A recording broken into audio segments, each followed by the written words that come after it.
Hi ಸ್ನೇಹಿತರೆ, ಎಲ್ಲರಿಗೂ ನಮಸ್ಕಾರ. ಸೊ ಅಗ್ನಿವೀರ್ ಪರೀಕ್ಷೆನ ಯಾರು ಬರ್ತಿದ್ರಲ್ಲ, ಸೊ ಅವ್ರಿಗೆಲ್ಲ ಆಲ್ ದ ಬೆಸ್ಟ್. ಮುಂದೆ ಯಾರ್ದಿದೆಯೋ ಅವ್ರಿಗೆಲ್ಲನೂ ಕೂಡ ಆಲ್ ದ ಬೆಸ್ಟ್. ಮತ್ತು ಹಿಂದೆ ಯಾರ್ದಾಗಿದೆಯಲ್ಲ ಅವ್ರಿಗೂ ಒಳ್ಳೆಯದಾಗಲಿ ಅಂತ ಹೇಳ್ತಾ, ಸೊ ಇವತ್ತು ನಾನೇನು ಮಾಡಿದ್ದೀನಪ್ಪ ಅಂತಂದರೆ, ಸೊ ಟಾಪ್ ಪ್ರಶ್ನೆಗಳನ್ನು ತೊಗೊಂಡಿದ್ದೀನಿ. 20 ಪ್ರಶ್ನೆಗಳು ಒಂದು ಇದರ ಮೇಲೆ, ಒಂದು ಭಾಗದ ಮೇಲೆ, ಅಂದರೆ ಸಾಮಾನ್ಯ ಜ್ಞಾನ, ವಿಜ್ಞಾನ. ಸೊ ಈ ರೀತಿಯಾಗಿ ಪ್ರಶ್ನೆಗಳನ್ನು ಸ್ವಲ್ಪ ಸರ್ಚ್ ಮಾಡಿ ಯಾವ ರೀತಿ ಬೀಳ್ಬೋದು ಅಂತ ತಿಳ್ಕೊಂಡು, ಸೊ ಇಲ್ಲಿ ಅನಾಲಿಸಿಸ್ನ ಮಾಡಿಕೊಂಡು, ಸೊ ಕೆಲವು ಪ್ರಶ್ನೆಗಳನ್ನು ಇಲ್ಲಿ ಜೆಮಿನಿಗೆ ಕೊಟ್ಟಿದೆ. ಸೊ ಅದ್ರ ಬಗ್ಗೆ ನಾವಿಲ್ಲಿ ಸ್ಟಡಿನ ಮಾಡೋಣ. ಸೊ ಜೆಮಿನಿ ಆ್ಯಪ್ನ ಯೂಸ್ ಮಾಡಿಕೊಂಡು ನೀವು ಸ್ವಲ್ಪ ಸ್ಟಡಿ ಮಾಡೋಕ್ಕೆ ಒಂದು ಸೈಡ್ ಬುಕ್ಕಾಗಿ ಇಟ್ಕೊಳ್ಬೋದು ಜೆಮಿನಿ ಆ್ಯಪ್ನ. ಸೊ ನೆಕ್ಸ್ಟು ಹೋಗೋಣ ಬನ್ನಿ, ಯಾವ್ಯಾವ ರೀತಿ ಪ್ರಶ್ನೆ ಬಂದಿದೆ ಅಂತ. ಸೊ ಭಾರತದ ಮೊದಲ ರಾಷ್ಟ್ರಪತಿ ಯಾರು? ಡಾಕ್ಟರ್ ರಾಜೇಂದ್ರ ಪ್ರಸಾದ್. ಸೊ ಇಲ್ಲಿ ಮೊದಲ ರಾಷ್ಟ್ರಪತಿ ಯಾರು ಅಂತ ಕೇಳಿದರೆ, ಸೊ ಅದೇ ರೀತಿ ರಾಷ್ಟ್ರಪತಿಗಳ ಬಗ್ಗೆ ಇಲ್ಲಿ ಕೇಳ್ಬೋದು. ಅದೇ ಕಾರಣಕ್ಕೆ ಸೊ ಇಲ್ಲಿ ನೀವು ರಾಷ್ಟ್ರಪತಿಗಳ ಬಗ್ಗೆ ಸ್ವಲ್ಪ ಸ್ಟಡಿನ ಮಾಡ್ಕೊಳ್ಳಿ. ವಿಧಿ ಆಗಲಿ, ಸೊ ವಿಧಿ ಬಗ್ಗೆ ಜಾಸ್ತಿ ಕೇಳೋದು ಡೌಟು. ಸೊ ಸ್ವಲ್ಪ ಸೌಂಡ್ ಇದೆ, ಸೊ ಮೇಲೆ ತಗಡಿದೆ, ಅದಕ್ಕೆ. ನೆಕ್ಸ್ಟು ಇವತ್ತೇನು ಮಾಡೋಣಪ್ಪ ಅಂತಂದರೆ, ಇಷ್ಟೆಲ್ಲ ಡೀಟೇಲ್ಸಾಗಿ ನಾನು ಹೇಳ್ಕೊತಾ ಹೋಗ್ತೀನಿ ಯಾವ ರೀತಿ ಮಾಡಬೇಕು ಏನೂ ಇಲ್ಲ ಅಂತ. ಸೊ ಇವತ್ತು ಸಾಮಾನ್ಯ ಜ್ಞಾನದ ಭಾಗನ ಮಾತ್ರ ಮುಗಿಸೋಣ. ಸೊ ಎಲ್ಲ ಅಂದರೆ ವಿಡಿಯೋ ಲೆಂತ್ ಆಗುತ್ತೆ, ಅದಕ್ಕೆ. ಸೊ ಇದನ್ನೆಲ್ಲ ಜೆಮಿನಿ ಹೇಳೋಣ, ಸೊ ನಾನು ಹೇಳ್ತೀನಿ. ಸೊ ನೆಕ್ಸ್ಟು ಯಾವ ರೀತಿ ಓದಬೇಕು, ಯಾವ ರೀತಿ ಪ್ರಶ್ನೆಗಳು ಬರುತ್ತೆ ಅನ್ನೋದ. ಸೊ ನೆಕ್ಸ್ಟು ಭಾರತದ ರಾಷ್ಟ್ರೀಯ ಕ್ರೀಡೆ ಯಾವುದು? ಸೊ ಇಲ್ಲಿ ಕ್ರೀಡೆ ಬಗ್ಗೆ ಕೇಳಿದ್ದಾರೆ ಅಂತಂದರೆ, ಸೊ ನೀವು ಸ್ವಲ್ಪ ಕ್ರೀಡೆ ಬಗ್ಗೆ ನೋಡ್ಕೊಳ್ಬೇಕಾಗತ್ತೆ. ಕರೆಂಟ್ ಅಫೇರ್ಸ್ ಬಂದುಬಿಟ್ಟು ಈಗ ಸದ್ಯಕ್ಕೆ IPL, ಸೊ ಪರ್ಪಲ್ ಕ್ಯಾಪ್ ಯಾರ ಹತ್ರ ಇದೆ, ಆರೆಂಜ್ ಕ್ಯಾಪ್ ಯಾರ ಹತ್ರ ಇದೆ. ಸೊ ಆರೆಂಜ್ ಕ್ಯಾಪ್ ಯಾರ ಹತ್ರಪ್ಪ ಇದೆ? ಸೊ 700+ ರನ್ ಅಂತ ಹೊಡೆದಿರೋ ಅಂತ ವೈಭವ್ ಸೂರ್ಯವಂಶಿ. ಮತ್ತು ಅತಿ ಹೆಚ್ಚು 6 ಹೊಡೆದಿರೋದು ವೈಭವ್ ಸೂರ್ಯವಂಶಿ. ಓಕೆನಾ? ಸೊ ಅವರು ದಾಖಲೆಗಳನ್ನು ತುಂಬ ಮಾಡಿದ್ದಾರೆ. ಮ್ಯಾನ್ ಆಫ್ ದ ಸೀರೀಸ್ ಕೂಡ ಅವ್ರಿಗೆ ಸಿಕ್ಕಿದೆ. ನೆಕ್ಸ್ಟು ಇಲ್ಲಿ ಭಾರತದ ರಾಷ್ಟ್ರೀಯ ಕ್ರೀಡೆ ಯಾವುದು? ಹಾಕಿ. ಸೊ ನೆಕ್ಸ್ಟು ಗೀತಾಂಜಲಿ ಕೃತಿಯನ್ನು ಬರೆದವರು ಯಾರು? ರವೀಂದ್ರನಾಥ್ ಟ್ಯಾಗೋರ್. ಸೊ ಇಲ್ಲಿ ಕೃತಿಗಳ ಬಗ್ಗೆ ನೋಡ್ಕೊಳ್ಳಿ, ಮತ್ತು ಮೇನ್ ವ್ಯಕ್ತಿಗಳ ಬಗ್ಗೆ ನೋಡ್ಕೊಳ್ಳಿ. ಯಾಕಂತಂದರೆ ಇಲ್ಲಿ ರವೀಂದ್ರನಾಥ್ ಟ್ಯಾಗೋರ್ ಅವರು ಬರೆದಿರುವ ಕೃತಿ ಯಾವುದು ಅಂತಲೂ ಕೇಳ್ಬೋದು. ಸೊ ನೆಕ್ಸ್ಟು ಇಸ್ರೋ ಪ್ರಧಾನ ಕಚೇರಿ ಎಲ್ಲಿದೆ?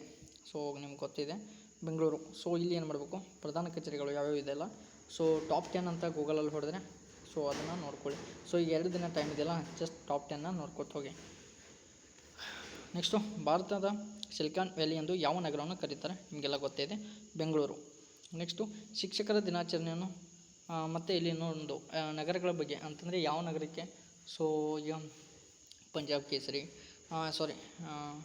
ಕೇಸರಿ ನಗರ ಅಂತ ಯಾರನ್ನ ಕರೀತಾರೆ? ಸೊ ಈ ರೀತಿ ಪ್ರಶ್ನೆಗಳನ್ನು ಹುಟ್ಟಾಕ್ತಾರೆ. ಸೊ ನೀವು ಅದನ್ನು ನೋಡ್ಕೋಬೇಕು. ಶಿಕ್ಷಕರ ದಿನಾಚರಣೆಯನ್ನು ಯಾರ ನೆನಪಿಗಾಗಿ ಆಚರಿಸಲಾಗುತ್ತದೆ? ಡಾಕ್ಟರ್ ಸರ್ವಪಲ್ಲಿ ರಾಧಾಕೃಷ್ಣನ್. ಸೊ ಇಲ್ಲಿ ದಿನಗಳ ಬಗ್ಗೆ ನೋಡ್ಕೋಬೇಕು, ಮತ್ತು ಯಾರ ಸಲುವಾಗಿ ಆಚರಣೆ ಮಾಡ್ತಾರೆ ಅನ್ನೋದನ್ನು ಸ್ವಲ್ಪ ನೀವು ಗಮನವಾಗಿ ನೋಡ್ಕೊಳ್ಬೇಕು. ನೆಕ್ಸ್ಟು ಗಾಂಧೀಜಿಯವರ ರಾಜಕೀಯ ಗುರು ಯಾರು ಅಂತಂದರೆ ಗೋಪಾಲಕೃಷ್ಣ ಗೋಖಲೆ. ಸೊ ಗೋಪಾಲಕೃಷ್ಣ ಗೋಖಲೆ ಅವ್ರ ಬಗ್ಗೆನೂ ಸ್ವಲ್ಪ ನೋಡ್ಕೊಳ್ಳಿ, ಆಮೇಲೆ ಗಾಂಧೀಜಿಯವ್ರ ಬಗ್ಗೆನೂ ಸ್ವಲ್ಪ ನೋಡ್ಕೊಳ್ಳಿ. ಭಾರತದ ಅತ್ಯುನ್ನತ ನಾಗರಿಕ ಪ್ರಶಸ್ತಿ ಯಾವುದು? ಅಂದರೆ ಇಲ್ಲಿ ಪ್ರಶಸ್ತಿಗಳ ಬಗ್ಗೆ ನೀವು ನೋಡ್ಕೊಳ್ಬೇಕು. ಸೊ ಪದ್ಮಶ್ರೀ, ಪದ್ಮವಿಭೂಷಣ, ಸೊ ಈ ರೀತಿಯೆಲ್ಲ ಏನು ಪ್ರಶಸ್ತಿ ಬರುತ್ತಲ್ಲ ಅದನ್ನು ನೋಡ್ಕೊಳ್ಬೇಕು. ಸೊ ಈಗ ಸದ್ಯದ ಪ್ರಶ್ನೆ, ಭಾರತದ ಅತ್ಯುನ್ನತ ನಾಗರಿಕ ಪ್ರಶಸ್ತಿ ಯಾವುದು ಅಂತ ಕೇಳಿದರೆ ಅದು ಭಾರತ ರತ್ನ. ದೆಹಲಿಗಿಂತ ಮುಂಚೆ ಭಾರತದ ರಾಜಧಾನಿ ಯಾವುದಾಗಿತ್ತು? ಸೊ ಇಲ್ಲಿ ರಾಜಧಾನಿಗಳ ಬಗ್ಗೆ ನೋಡ್ಕೋಬೇಕಾಗುತ್ತೆ. ಭಾರತದ ರಾಜಧಾನಿ ಮತ್ತು ರಾಜಧಾನಿಗಳ ಬಗ್ಗೆ ಯಾವ ದೇಶದ ಯಾವ ರಾಜಧಾನಿ ಅಂತ ನೋಡ್ಕೋಬೇಕು. ದೆಹಲಿಗಿಂತ ಮುಂಚೆ ಭಾರತದ ರಾಜಧಾನಿ ಯಾವುದಾಗಿತ್ತು? ಕಲ್ಕತ್ತಾ. ಈಗ ದೆಹಲಿ. ಭಾರತದ ರಾಷ್ಟ್ರೀಯ ನದಿ ಯಾವುದು? ಗಂಗಾ ನದಿ. ಭಾರತದ ರಾಷ್ಟ್ರೀಯ ನದಿ ಗಂಗಾ ನದಿ. ನೆಕ್ಸ್ಟು ಇಲ್ಲಿ ನದಿಗಳ ಬಗ್ಗೆ ನೋಡ್ಕೋತಾ ಹೋಗಬೇಕು ನೀವು. ಅಂದರೆ ಇಲ್ಲಿ ನದಿ ಅನ್ನೋ ಒಂದು ಪದ ಬಂದಿದೆ. ಸೊ ನದಿಗಳು ಇಂಪಾರ್ಟೆಂಟು, ಸೊ ಅದನ್ನು ನೀವು ನೋಟ್ ಮಾಡ್ಕೊಳ್ಳಿ. ಜಲಿಯನ್ ವಾಲಾಬಾಗ್ ಹತ್ಯಾಕಾಂಡ ನಡೆದ ವರ್ಷ ಯಾವುದು? ಜಲಿಯನ್ ವಾಲಾಬಾಗ್ ಹತ್ಯಾಕಾಂಡ ನಡೆದ ವರ್ಷ 1990 ಏಪ್ರಿಲ್ 13ರಂದು. ಮೊದಲ ಜಾಗತಿಕ ಯುದ್ಧ, ವಿಶ್ವಯುದ್ಧ ಆರಂಭವಾದ ವರ್ಷ ಯಾವುದು? 1914ರಲ್ಲಿ ಮೊದಲು ಜಾಗತಿಕ ಯುದ್ಧ ಅಂತಂದರೆ ವಿಶ್ವಯುದ್ಧ ಅಂತಲೂ ಕರೀತಾರೆ, ಜಾಗತಿಕ ಯುದ್ಧ ಅಂತ ಕರೀತಾರೆ. ಅದು ಆರಂಭವಾದ ವರ್ಷ 1914. ನೆಕ್ಸ್ಟ್ ಪ್ರಶ್ನೆ, ಅರ್ಥಶಾಸ್ತ್ರ ಗ್ರಂಥವನ್ನು ಬರೆದವರು ಯಾರು? ಅರ್ಥಶಾಸ್ತ್ರ ಬರೆದವರು ಯಾರಪ್ಪ ಅಂತ ನಿಮಗೆಲ್ಲ ಗೊತ್ತಿದೆ. ಕೌಟಿಲ್ಯ. ಅವರನ್ನು ಇನ್ನೊಂದು ಹೆಸರನ್ನು ಕರಿತಿದ್ರು ಚಾಣಕ್ಯ. ಯಾಕಂತಂದರೆ ಅಷ್ಟು ಶಾರ್ಪ್ ಇದ್ರು ಅವರು, ಅದಕ್ಕೆ ಚಾಣಕ್ಯ ಅಂತ ಕರೀತಾರೆ.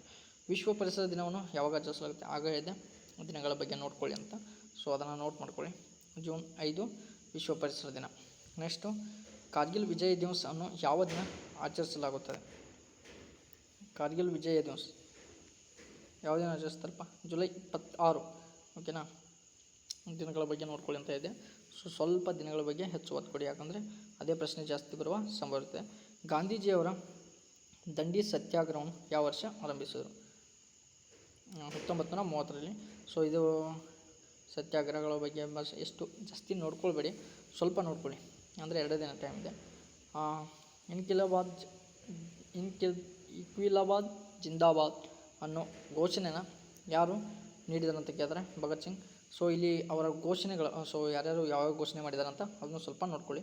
ಭಾರತೀಯ ಸೇನೆಯ ಅತ್ಯುನ್ನತ ಶೌರ್ಯ ಪ್ರಶಸ್ತಿ ಯಾವುದು? ಪರಮವೀರ ಚಕ್ರ. ಸೊ ನಾನು ಆಗಲೇ ಹೇಳಿದ್ದೆ ಪದ್ಮವಿಭೂಷಣ, ಇವನ್ನೆಲ್ಲ ನೋಡ್ಕೊಳ್ಳಿ ಅಂತ. ಸೊ ಪ್ರಶಸ್ತಿಗಳ ಬಗ್ಗೆನೂ ಸ್ವಲ್ಪ ಜಾಸ್ತಿ ಒತ್ತು ಕೊಡಿ. ಭಾರತದ ರಾಷ್ಟ್ರೀಯ ಗೀತೆಯನ್ನು ಹಾಡಲು ತೆಗೆದುಕೊಳ್ಳುವ ಸಮಯ 52 ಸೆಕೆಂಡ್ಗಳು. ಮತ್ತು ನೆಕ್ಸ್ಟು ರಾಷ್ಟ್ರಗೀತೆಯನ್ನು ಬರೆದವರು ಯಾರು, ನಾಡಗೀತೆಯನ್ನು ಬರೆದವರು ಯಾರು, ಈ ರೀತಿಯೂ ಕೇಳ್ಬೋದು. ಭಾರತದ ಸಂಸತ್ತಿನ ಕೆಳಮನೆಯ ಏನೆಂದು ಕರೆಯುತ್ತಾರೆ? ಲೋಕಸಭೆ ಅಂತ ಕರೀತಾರೆ. ಸೊ ಇವತ್ತಿನ ಈ 20 ಪ್ರಶ್ನೆಗಳು ಈ ರೀತಿಯಾಗಿದ್ದವು. ಸೊ ನೀವು ಇಲ್ಲಿ ಏನೇನು ನೋಡ್ಕೊಳ್ಬೇಕು ಅಂತಂದರೆ ರಾಷ್ಟ್ರಪತಿಗಳ ಬಗ್ಗೆ ನೋಡ್ಕೋಬೋದು, ಮುಖ್ಯಮಂತ್ರಿಗಳ ಬಗ್ಗೆ ನೋಡ್ಕೋಬೇಕು, ನೆಕ್ಸ್ಟು ಕ್ರೀಡೆಗಳ ಬಗ್ಗೆ ನೋಡ್ಕೊಳ್ಳಿ, ಮತ್ತು ಕೃತಿಗಳ ಬಗ್ಗೆ ನೋಡ್ಕೊಳ್ಳಿ, ಕಚೇರಿಗಳ ಬಗ್ಗೆ ನೋಡ್ಕೊಳ್ಳಿ. ಸೊ ನಗರಗಳು ಯಾವ ನಗರಕ್ಕೆ ಏನಂತಾರಂತ ಅದನ್ನು, ಮತ್ತು ದಿನಾಚರಣೆಗಳ ಬಗ್ಗೆ, ಶಿಕ್ಷಕರ ದಿನಾಚರಣೆ, ಮಕ್ಕಳ ದಿನಾಚರಣೆ ಯಾವಾಗ? ಸೆಪ್ಟೆಂಬರ್ 5. ಸೊ ಈ ರೀತಿಯೆಲ್ಲ ನೀವು ನೋಡ್ಕೋತಾ ಹೋಗಿ. ಮತ್ತು ಪ್ರಶಸ್ತಿಗಳ ಬಗ್ಗೆ ಇಂಪಾರ್ಟೆಂಟು. ರಾಜಧಾನಿಗಳ ಬಗ್ಗೆ 20% ನೋಡ್ಕೊಳ್ಳಿ. ನೆಕ್ಸ್ಟು ನದಿಗಳ ಬಗ್ಗೆ ಒಂದು 70% ಕೇಳ್ಬೋದು. ಯಾವ ವರ್ಷ ನಡೀತು, ಏನು ವರ್ಷ, ಇದನ್ನೆಲ್ಲ ನೆನಪಿಟ್ಕೊಳ್ಬೇಡಿ ಈಗ ಸದ್ಯಕ್ಕೆ.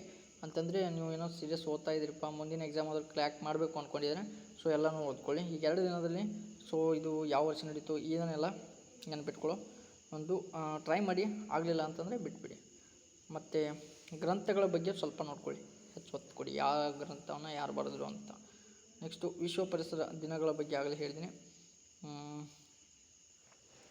ನೆಕ್ಸ್ಟು ಘೋಷಣೆಗಳ ಬಗ್ಗೆ ನೋಡ್ಕೊಳ್ಳಿ, ಪ್ರಶಸ್ತಿಗಳ ಬಗ್ಗೆ ಆಗಲೇ ನೋಡ್ಕೊಂತ ಇದ್ದೆ. ಓಕೆ, ಇವತ್ತಿನ ವಿಡಿಯೋನ ಇಲ್ಲಿಗೆ ಮುಗಿಸ್ತಿದ್ದೀನಿ. ಸೊ ಯಾರೆಲ್ಲ ಬರ್ತಿದ್ದೀರಾ ಟೆನ್ಷನ್ ಒಂದು ಮಾಡ್ಕೊಳ್ಬೇಡಿ. ಟೆನ್ಷನ್ ಮಾಡ್ಕೊತಿದ್ರೆ ನಿಮಗೆ ಬರೋ ಉತ್ತರ ಕೂಡ ಬರೋದಿಲ್ಲ. ದಯವಿಟ್ಟು ಟೆನ್ಷನ್ ಮಾಡ್ಕೊಳ್ಬೇಡಿ, ಆಯಿತಾ? ಇವತ್ತಿನ ವಿಡಿಯೋನ ಇಲ್ಲಿಗೆ ಮುಗಿಸ್ತಾಯಿದ್ದೀನಿ. ಇಷ್ಟ ಆದರೆ ಲೈಕ್ ಮಾಡಿ. ಓಕೆ, ಮತ್ತೆ ಮುಂದಿನ ವಿಡಿಯೋನ ಭೇಟಿಗೋಣ. ಎಲ್ಲರಿಗೂ ಒಳ್ಳೆಯದಾಗಲಿ.